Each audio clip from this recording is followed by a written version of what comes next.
Yo, we're doing things a little bit different today as far as my schedule goes. I haven't done, so I've been home from work actually for 3 hours. We got off a little early today. I wrapped some presents for Christmas, and I haven't done shit regarding 75 hard or live hard and stuff. So usually by 5 o'clock, I've at least read if I have to work that day, and I haven't even read. I came home, wrapped presents, didn't do shit, talked with my family a little bit, which was nice. Laid on my bed, took a 3 minute power nap because I'm struggling. And haven't done shit yet. And so that's not good. But instead of doing everything else first and putting this off to the very end of the day, what I'm going to do, obviously, here is record the show first, and then read, then work on the business, then do my gratitudes, then visualization, and then go do my outdoor workout. And I'm going to try that out today and see how it goes, because I have a little bit more time tonight than I normally would, because I have to work FedEx tomorrow. I don't have to go to bed and wake up at 3 a.m. I can wake up at 5:30, so that gives me about 2.5 hours extra tonight. So instead of going to bed at 8, I can go to bed at 10:30 and still get 7 hours. But that's something I haven't been getting at all. And that shit adds up, dude. The last few days, I have not been getting 7 hours of sleep. I haven't even been getting 6, and it's definitely catching up to me. I wake up in the morning. The last couple of days, I've woken up, and I've had the thought of, ooh, should I call in and just catch up on some rest? But then I think, nah, dude, we're almost there.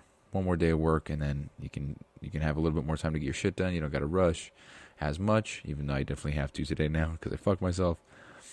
And wake up tomorrow, do FedEx. It's going to be great. It's going to be fun. And 3 more days, and you're done. So today's day 28. Tomorrow's going to be 29. And then Saturday is going to be day fucking 30. I'm so pumped, dude. I was sitting there on break today at work. Had a really good feeling about how everything was going, just the amount of discipline and resilience that I have built up in the last 5 months. Doing 75 hard, that was incredible, and it changed my mind, rewired the way I think. And then going into phase 1, that showed me it showed me closer what my capabilities are, where my potential lies, right? Because I'm doing so much shit all at once, forcing myself and never getting to bed on time. And I got so much shit going on. And what the coolest part of all of this was for me was knowing that I'm doing all this shit because I have to for Live Hard. But then I'm doing a whole lot of other shit with my day that I don't have to, but I'm still forcing myself to do it. And so when I think of it that way, when I know that I'm already doing it and I'm proving to myself that I can do it. So with the podcast, I don't have to do that. That's not part of anything. I'm just choosing to do that, and I'm staying committed to that. And that's proof that I can do shit without this program. I'm able to stay the course with that level of discipline with shit that's not part of the program. And that goes for stretching, that goes with all the shit of hygiene, that goes with everything. And so that was a really good realization for me. I was sitting there on break, and I was thinking about that. And, here I am, getting shit done that isn't even part of the program, but I'm forcing myself to get it done. And so that made me feel really good, because that made me think, okay, if I'm doing this now, what am I going to be able to accomplish when I don't have to, quote unquote, have to adhere to this type of program? Because I'm going to have a little bit more time per day to get shit done. I'm going to have more focus on the thing that I want to do rather than forcing myself to do things for the sake of building that discipline. And what I mean is, regarding business, I don't want to write a social media post every day or research an ingredient every day. I'd rather try to figure shit out with the actual product itself, get samples going, taste test, try all that out, etc., etc., etc. I found out that it's etc., not X. So there's that for you, etc. And I just said X, but whatever. Anyway, and so it was a really good feeling, dude. It was a very good feeling to know that I'm really in control of everything going on right now. It feels good. I'm working my ass off. I'm working so hard that I'm losing sleep, and, it's cool, I guess, but obviously I don't want to lose sleep, so. But one thing that comes to mind is there's a Andygram by Andy Frisella. It talks about how other people won't understand you. And it's something I've been thinking about a lot lately. Let's see, where is this? Yeah, so this is on December 13th, December 13th. Because I've been thinking about this, man. because I'm so different than other people. I have such a different goal and mindset than most people, and good or bad, whatever. But it's different. I'm not like other people. I have it's just a whole different state of mind. And the chances are, if you're listening to this, you do too. So in the Enneagram, he says, if you're going to be part of the 1%, that means all right, let's go ahead and restart this. If you're going to be part of the 1%, that means statistically 99% of people aren't going to think like you, talk like you, work like you, or move like you. How can you expect them to understand you? You can't. It's math. When you remove this expectation and surround yourself with people who do understand, you will free yourself to move forward with less frustration, disappointment, and resentment. Their understanding is not required.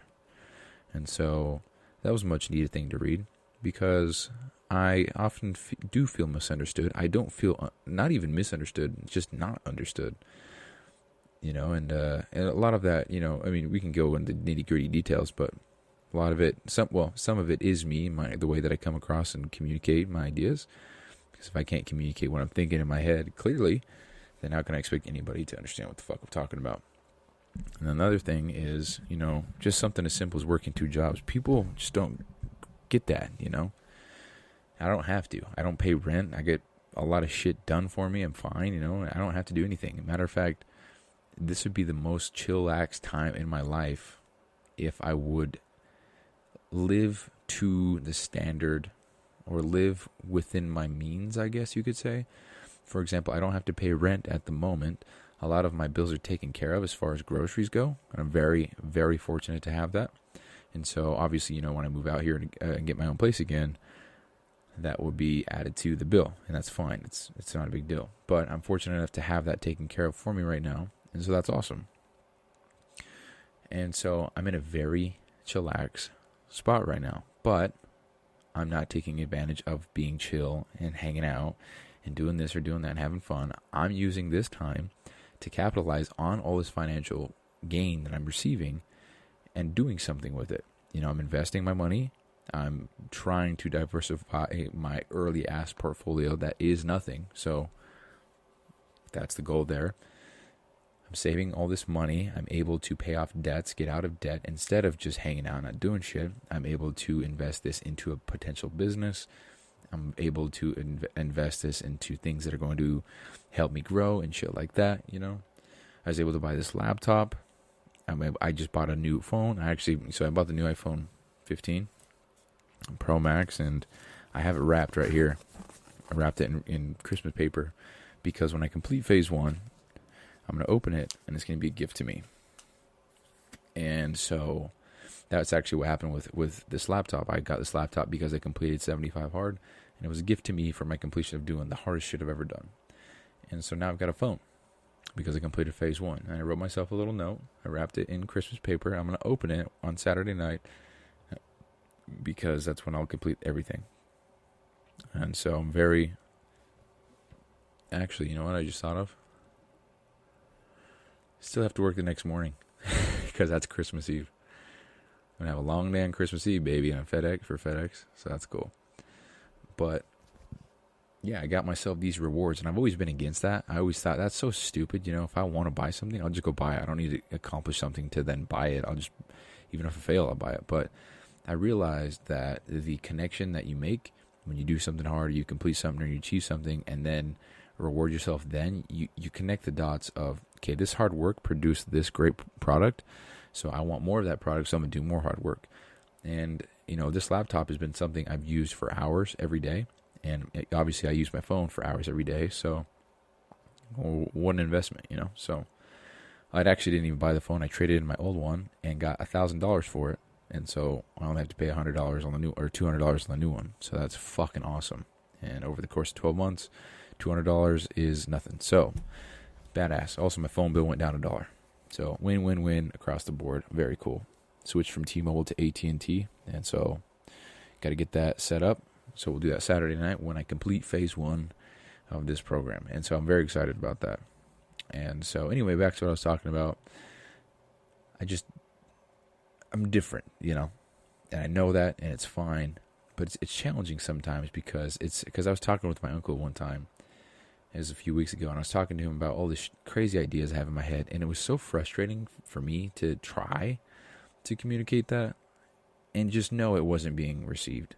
And that's nothing against any other person, but it's hard for me to explain what's going on in my head. It's just so much shit. I have so many ideas and so many, I don't want to call them talents, but I wouldn't call myself a jack of all trades either, but I can make music, I can graphic design, I can do photography, I can do videography, no fitness.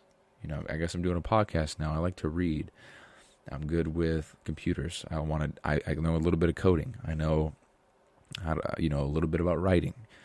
I know a lot of shit about certain video games, stuff like that. And, I think it'd be sick to make music and sing. It'd be awesome to learn how to play an instrument. It'd be shit like that. And I've always wanted to do everything. I want to scratch all the itches that I have in life.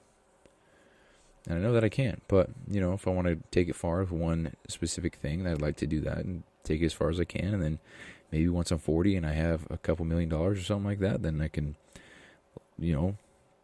delegate some of the shit and then go start another venture and do something else I want to do. Because I'll only be, even if it takes me 30 years, I'm only going to be 56, dude.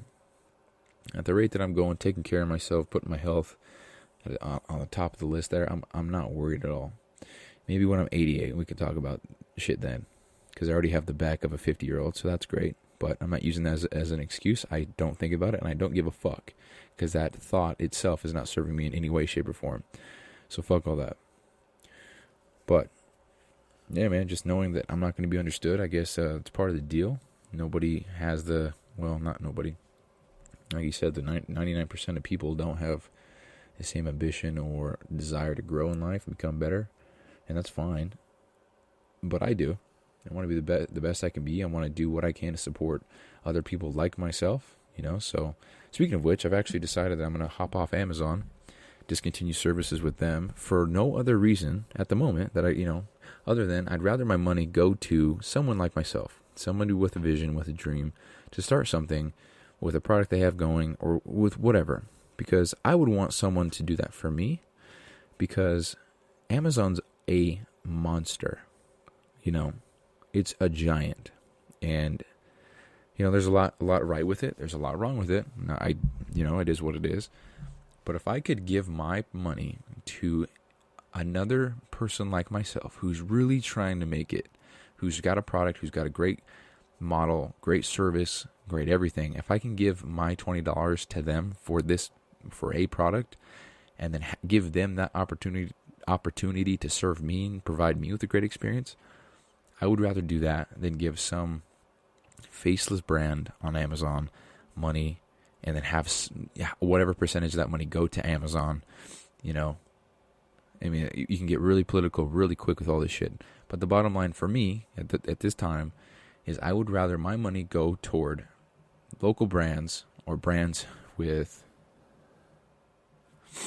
I'd rather my money go to brands that have a vision like myself, who are hard workers, who have great core values, who have great beliefs, who want the best for the country, the best for themselves, the best for their people, who are not going to fuck anybody over, who have integrity, people like that. And I want to know the brands, I want to know the people, I want to see who my money is going to and what their beliefs are, what they're doing in life.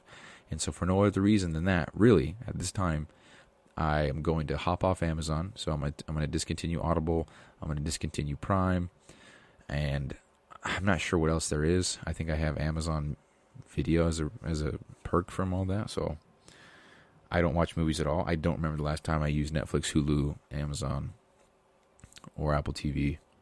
Matter of fact, because I switched to AT&T, I'm not going to have Netflix anymore or Apple TV. Didn't watch anything on them anyway.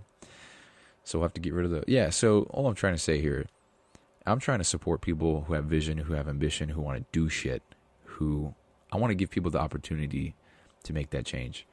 And I'm not giving anybody the opportunity when I send my money to big global corporations, big monster, giant industry leaders like Amazon, like Walmart, even Target, even big box stores, And I'm sure there's going to come a time where I'm going to have to order something, or I need something, and the only place to get it by the time I need it is through Walmart or Amazon or Target or whatever. That's fine.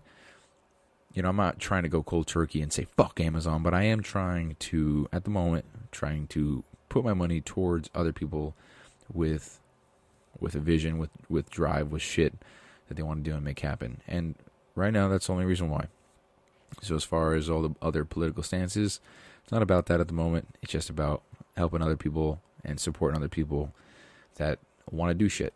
And that, I keep repeating myself, but hopefully you get the idea. And so what I'm going to do is, as soon as I get everything that I need, you know, I guess for Christmas, for New Year's, whatever it is, you know, maybe after Christmas, after I buy all my gifts, because it's crunch time and Amazon is great at getting me my shit when I need it. That's awesome. It's a great service that they have. I am going to cancel that, cancel Prime, cancel Audible, cancel, I don't know what else I have that's tied with Amazon, but I'm going to do that, and yeah, we'll see how it goes. I'm actually interested to see how all of 2024 goes without having the ability to buy something and get it tomorrow or even today. Because that perk of being able to order something and get it tomorrow, that is very enticing to make you want to spend money. You know, so, or to buy something, and you know, when the byproduct obviously is spending money. So, who knows, dude? We'll see how it goes, but that's what we're going to do. I can't remember why I got on that topic, but I just would like to support people like myself. Because, you know, if you're 1% of the population, then probably don't think like virtually anybody else, you know. Let's see. I don't think it's 1%. Let's try to Google some stats real quick. These might be invalid because it's just a quick Google. Of the USA is... So it says 16%. Oh, so this is global. According to the Global Entrepreneurship Monitor, there are 31 million entrepreneurs in the U.S., which is about 16% of the adult workforce. Oh, I guess it's not global. However, about 55% of adults have started a business at some point in their lives, and 26% have started 2 or more business. So 16%. So how many people are in the USA? So 33.1 million is 16% of 33. Oh, it's 331 million, my bad. Doing quick math here. Dude, I'm out of breath. My nose is so stuffy. 16% of 331 point.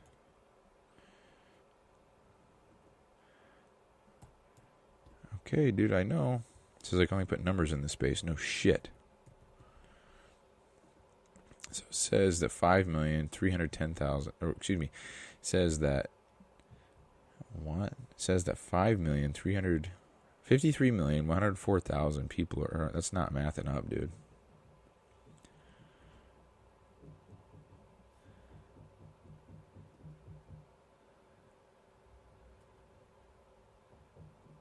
What the fuck? Okay, well, I don't give a shit. It says 53.1 million people in the U.S. are entrepreneurs. Okay, well, that, you know, I don't think that's... Okay, well, you can go ahead and ignore everything I just said there, because that's... I don't know this... So I always hear this all the time, but it's like 5% of people are entrepreneurs, and 1% of that 5% are people who actually make it. And so, even if it is 1% of that, it would be 531,000 people who make it, so that's the 1%, I guess. I don't know. That math isn't math in my head. So, anyway, what I'm trying to say is that 1% of people are going to be like me, and perhaps like you, maybe all of you listening, who knows? And the rest are not. So, and you can take this in any context you want. You know, you could be a super expert in guitars and know that 99% of people don't give a fuck about guitars. And so just your way of thinking about them and associating things with strumming and the frets and the guitar and the shape and the color and the brand and the everything. It's a pain in my chest, dude. What the fuck? And I'm only saying it just in case I have a heart attack and die. It's over on recording, you know? And so I guess that applies to any context, you know? So just thinking out loud, I guess. But I don't know, man. It kind of ties in, but I think the secret for me in progressing right now is just really not saying shit, not telling people what I'm doing, because it's so stress-free when you don't have anybody knowing what's going on.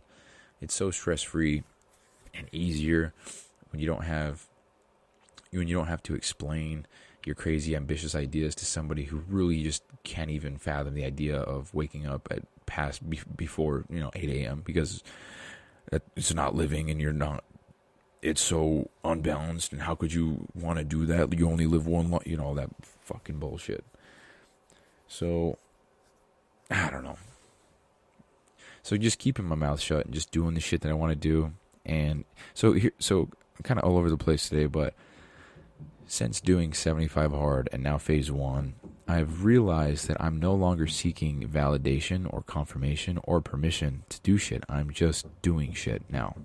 I don't seek that validation. I'm not looking for, yeah, that's a good idea, go for it. I'm not looking for yeah, I think it'd be good, you should do it. I'm not looking for that, because I think I've come to the conclusion, and I've come to the understanding that exactly what this email says. I'm part of my own 1%, which is high ambition, high success, high performer, high achiever. Discipline is a lifestyle. Work your fucking ass off 24/7 type deal. That's my realm, right? So because that's what I'm into, that 1% is me, because not a lot of people are into that.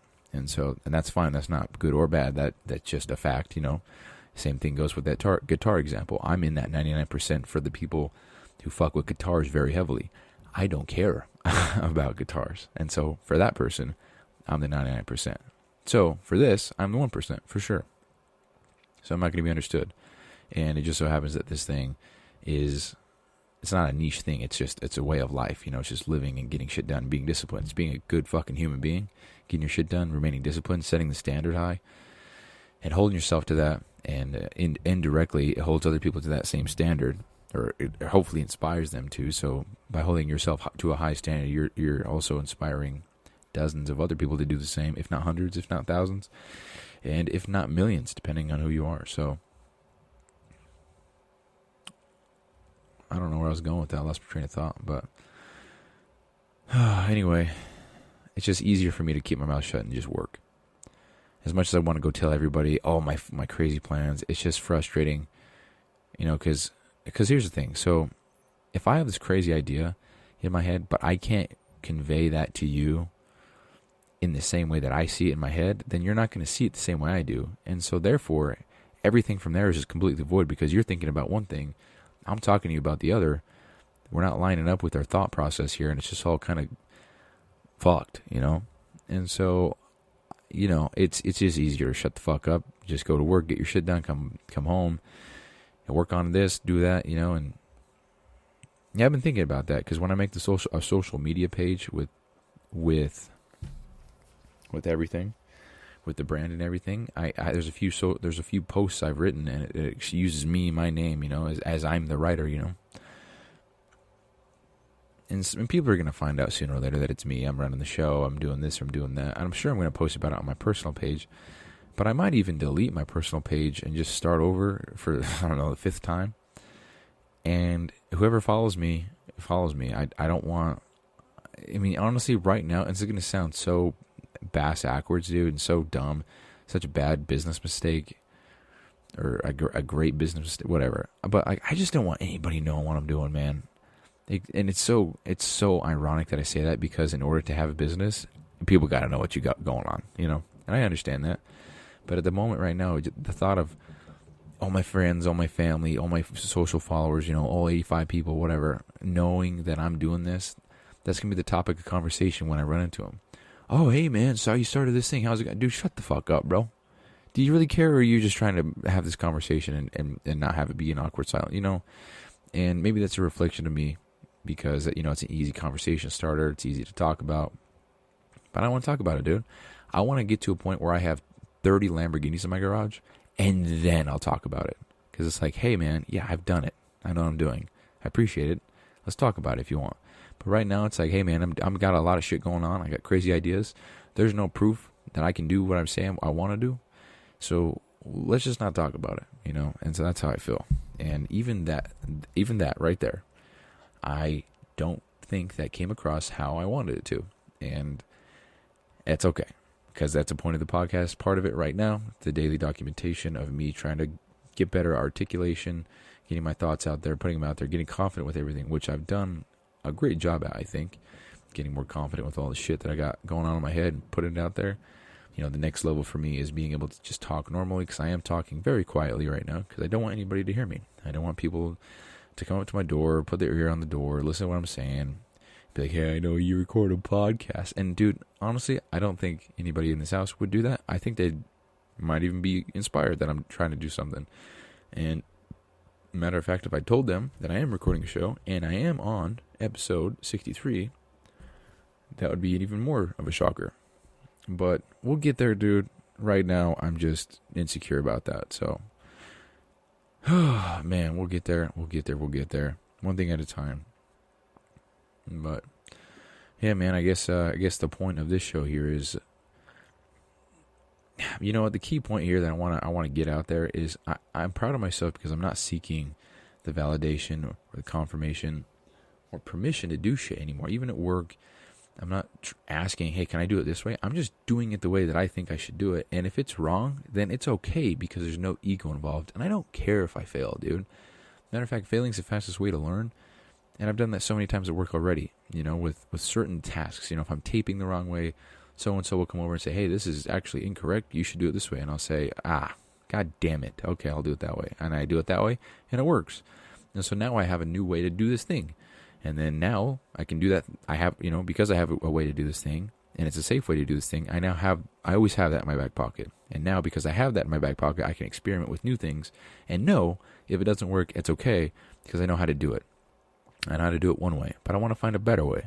And I've been doing that with virtually every task that I have at work. I'm not talking FedEx. FedEx is scan it, put it on a porch, drive a truck. That's it. I mean, you know, actually, even with that, there's different loopholes and shit you can go through to get certain things to be certain ways. It's very intricate, but just leave it at that. Doesn't fucking matter either.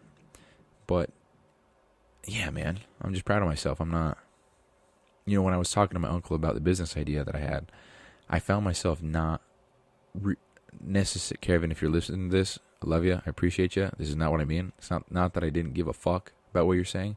It's more like, even if you said it was the worst idea, even if you said it was stupid, even if you said I shouldn't do it, I would just think, well, I guess I didn't communicate that well enough because this is a fucking terrific idea. So I'm going to do it. And so that's, you know, that's kind of where I'm at. It's a great feeling because that brings the control back into my hands. The control's in my court, ball's in my court, you know. Real quick, I'm going to say one more thing. And I think it's an interesting perspective, and then I'm going to shut the fuck up and end the show. But when people blame other people for this or that, okay, so hold on. Let me preface this with, let's say that you're driving a car. You're going down a freeway. There's no median or whatever. It's just, we'll just say you're just driving down a country road. There's two lanes. One's going north, one's going south. There's cars passing you. You're passing cars, whatever. You're driving, and all of a sudden, there's a car that is in your lane that's coming directly at you. So if you don't swerve out of the way, you're going to get nailed. You might die. You might get injured. You might, you know, miraculously survive. Who knows? You are in the driver's seat. You maybe have your family with you. I don't know. For the sake of the example, we'll say you're alone. You're just driving by yourself. You're in the driver's seat. You look in front of you and you see that the other person is also in the driver's seat. What would you do? Okay, you have your answer. So think about that. Car's coming at you. He's in your lane. What would you do? You're driving. What are your options? What do you do? Whatever. What would you do? Think about that. Now you have your answer. Think about when people blame other people in life for this or that, or why they didn't have this, or why they got fucked with that. Think about the whole idea of not taking ownership and responsibility of your actions and all your shit you got going on. Now, when you put the blame on somebody else, you're giving control to somebody else. You're taking the control, the power away from you and saying, I'm powerless in this situation. It's nothing to do with me. It's completely out of my control. It has everything to do with everybody else and the circumstances going on all around me. It has nothing to do with me. I'm powerless. Now go back to the car example. Your answer was to swerve around him, right? Hopefully it was, brake, swerve around him, whatever. You wouldn't hop into the passenger side seat and then just say, oh, well, I wasn't driving, so it's not my... No, that's fucking stupid, dude. Nobody would do that. Nobody. And that's a very extreme example to paint the picture to get my point across. When shit goes south in your life, everybody hops to the driver's side, points to the driver, and there's nobody in the driver's side seat, so it's not their problem. It's not their fault. So the power... People choose to get rid of the power of control of their life and give it elsewhere because they don't want to take accountability for their actions. And I think that's stupid, because why would you want to give up all the power and strength and everything that you have just to avoid, I guess, criticism, or to avoid being seen as dumb or ashamed or embarrassed? Who knows what the fuck it is? Why would you want to do that? And so, the point I'm trying to make here is just take responsibility for your shit. Own your shit. If you do this or that, own it, dude. Because you're in control. If you're in control, you can change that. If you're not in control, you can't. I can't change the weather. That's just something we can't control. That's not... we can get political on that too, but... There's just... it's just such a disconnect. I want to be in control of my life. And when I blame other people and I say I get fucked because of this or that, I'm taking all control out of my hands and giving it to somebody else. I don't want to do that. And so if that means I got to eat some shit sandwiches along the way, then that's what that means. But I remain in control. I remain in power. And my life is my life to live, and I'm running this motherfucker. And so that's the last thing I wanted to say. I just think it's so funny that people will swerve out of the way when they're driving a car. But when it comes to literally everything else in life, I wasn't driving. It's not my fault. It's the other guy's fault. It's not me. I can't do anything about it. Life fucked me. So it's like, nah, dude, you literally jumped into the passenger side and got fucked. If you would have kept driving, you could have swerved. But anyway, that's the example that I thought of. So that's the show, guys. That's all I wanted to say. And we're going to see how the rest of today goes. I think I'm still going to push for 8 o'clock just to see if I can do it. Because we got to do everything. I actually finished my gallon of water before I left work. So I think I figured the gallon out. You just got to get that shit done early in the day. That's it. I'm getting my gallon done before noon. Well, I guess right after noon. About 1:30. I guess that's afternoon, huh? So I'm getting that shit done early, and it's great. It's awesome. I'm even throwing an energy drink in there too, and a protein shake. So I'm really drinking about a gallon and a quart. So that's cool. Anyway, we'll see how I do with the gratitudes, with the business, with the reading, with the outdoor workout, with the ice bath, with the cold plunge, with the stretching, with the sitting my clothes out, with the brushing my teeth, with the flossing, with all that shit, and the photo and the vitamins. And that's what I got to do tonight. So I'm going to try to do it before 8. So we'll see if that happens. I hate pessimism, but I don't think it's going to happen. So we'll give it my best and we'll see what happens. But anyway, guys, that's the show. And I'll talk to you the next time I talk to you when I talk to you next. See you later.